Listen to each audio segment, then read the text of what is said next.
हमेशा सीखते रहो। एक बार गांव के दो व्यक्तियों ने शहर जाकर पैसे कमाने का निर्णय लिया। शहर जाकर कुछ महीने इधर उधर छोटा मोटा काम कर दोनों ने कुछ पैसे जमा किए। फिर उन पैसों से अपना अपना व्यवसाय प्रारंभ किया। दोनों का व्यवसाय चल पड़े था। 2 साल में ही दोनों ने अच्छी खासी तरक्की कर ली। व्यवसाय को फलता फूलता देख पहले व्यक्ति ने सोचा कि अब तो मेरे काम चल पड़े ढा है, अब तो मैं तरक्की की सीढ़ियां चढ़ता चला जाऊंगा। लेकिन उसकी सोच के विपरीत व्यापारिक उतार चढ़ाव के कारण उसे उस साल अत्यधिक घाटा हुआ। अब तक आसमान में उड्डी डीएच रहा वह व्यक्ति यथार्थ के धरातल पर आ गिरा। वह उन कारणों को तलाशने लगा जिनकी वजह से उसका व्यापार बाजार की मार नहीं सह पाया।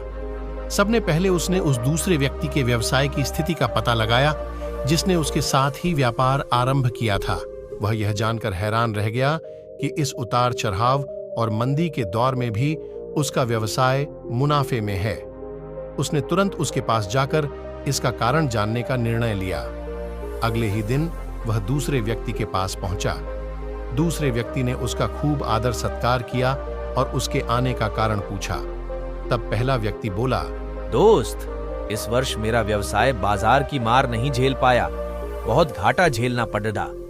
तुम भी तो इसी व्यवसाय में हो, तो तुमने ऐसा क्या किया कि इस उतार चढ़ाव के दौर में भी तुमने मुनाफा कमाया?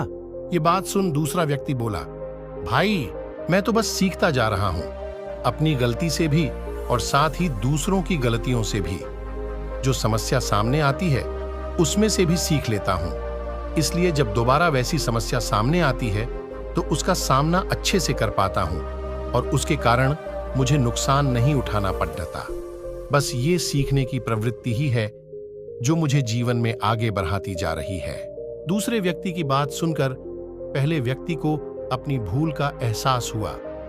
सफलता के मद में वो अति आत्मविश्वास से भर उठा था और सीखना छोड़ दिया था।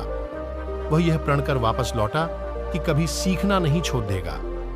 उसके बाद उसने कभी पीछे मुड़ कर नहीं देखा और तरक्की की सीढ़ियां चढ़ता चला गया। कहानी से सीख, दोस्तों, जीवन में कामयाब होना है तो इसे पाठशाला मान हर पल सीखते रहिए। यहां नित्य नए परिवर्तन और नए विकास होते रहते हैं। यदि हम स्वयं को सर्वज्ञाता समझने की भूल करेंगे तो जीवन की दौड़ियाच में पिछड़ जाएंगे, क्योंकि इस दौड़ियाच में जीतता वही है जो लगातार दौड़ता रहता है। जिसे दौड़ना छोड़ दिया उसकी हार निश्चित है। इसलिए सीखने की ललक खुद में बनाए रखें, फिर कोई बदलाव, कोई उतार चढ़ाव आपको आगे बढ़ने से नहीं रोक सकता।